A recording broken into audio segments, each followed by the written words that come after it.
Act 1, Scene 2.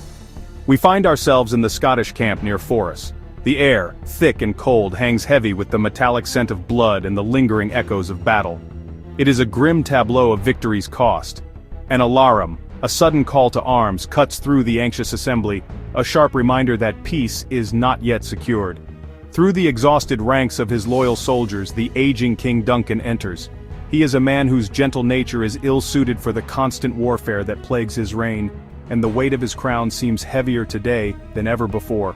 At his side are his sons, Malcolm and Donalbain, their youthful faces a stark contrast to the grim realities surrounding them. With them is the nobleman Lennox. Their path is abruptly halted by a staggering sight, a bleeding sergeant, his body a brutal map of the battle's ferocity, a living testament to the violence of the revolt.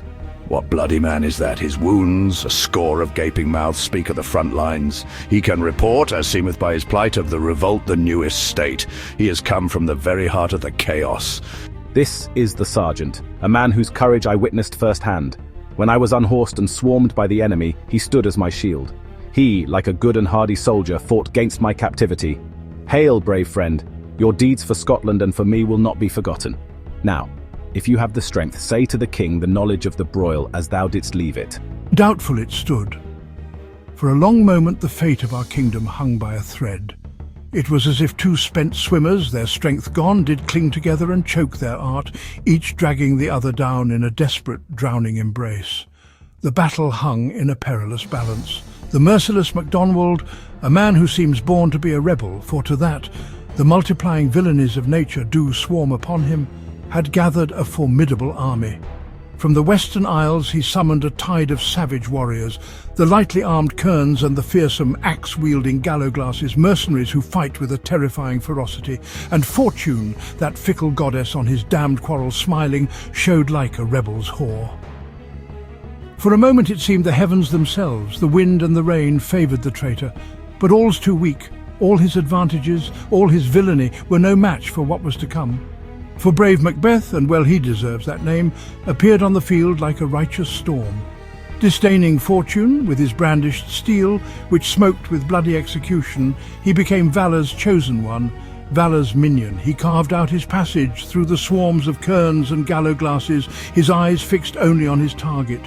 He moved as if possessed by the very spirit of war, until at last he faced the slave.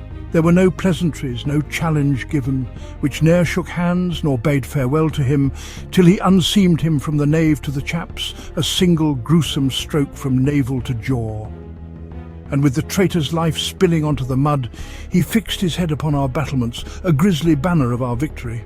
O valiant cousin, worthy gentleman, the lifeblood of my kingdom flows in that man's veins. Such courage will not go unrewarded. He has saved us all. But my lord, my tale is not yet done. As whence the sun gins his reflection, bringing light and warmth, shipwrecking storms and direful thunders break from that same sky. So from that spring whence comfort seemed to come, discomfort swells. Our victory over MacDonald was but a brief dawn before a new and even greater storm.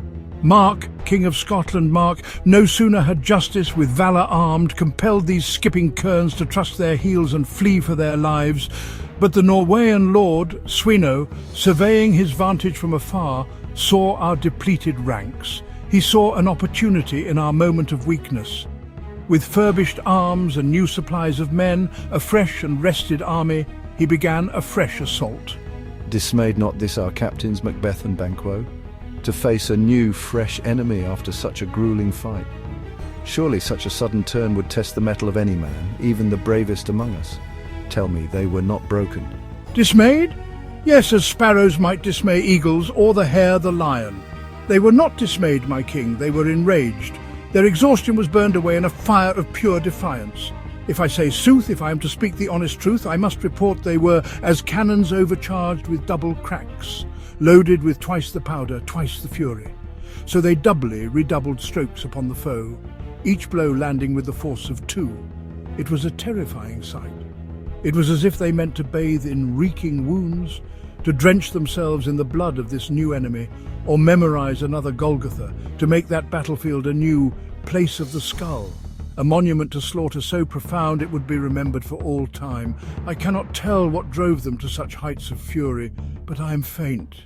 My gashes cry for help. My strength, it fails me. I can say no more. So well thy words become thee as thy wounds, they smack of honour both. Go get him surgeons. As the brave captain was led from the field, his words of valor still echoing, a heavy silence fell upon the king's camp. The news was good, but the cost was etched on the captain's broken body. King Duncan, a ruler known more for his gentle nature than his wartime prowess, felt the weight of every drop of blood shed in his name. The air grew thick with unspoken questions. Was the battle truly won?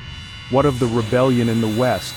But before the quiet could take hold, a sentry's cry shattered the fragile peace.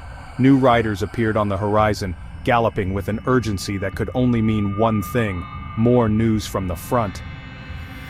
It is the Thane of Ross, my liege, and with him the Thane of Angus. The worthy Thane of Ross, a man known for his integrity and swiftness. Let us hope his speed brings tidings to match. What a haste looks through his eyes. His face is a map of the battlefield, etched with smoke and urgency. So should he look that seems to speak things strange, of triumphs and of terrors. God save the king. Whence camest thou, worthy Thane? From Fife, great king. I have ridden hard from the coast where the very air has turned traitorous. There the insolent Norwegian banners flout the sky, a sea of blue and gold that mocks our sovereignty and fans our people cold with a paralyzing fear.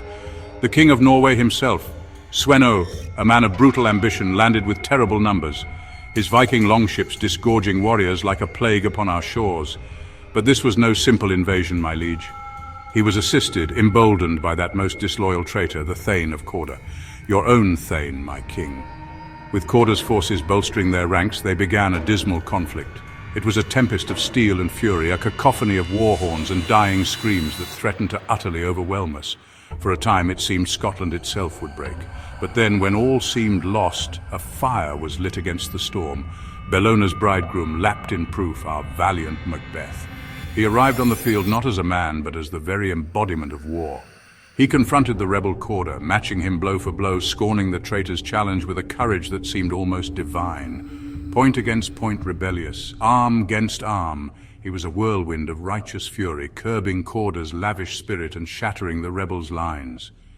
He carved his way through the Norwegian ranks, his sword a blur of silver, turning their confidence to terror. Inspired by his charge, our men rallied, their fear burned away by the heat of his valor. The tide of battle turned, swift and bloody.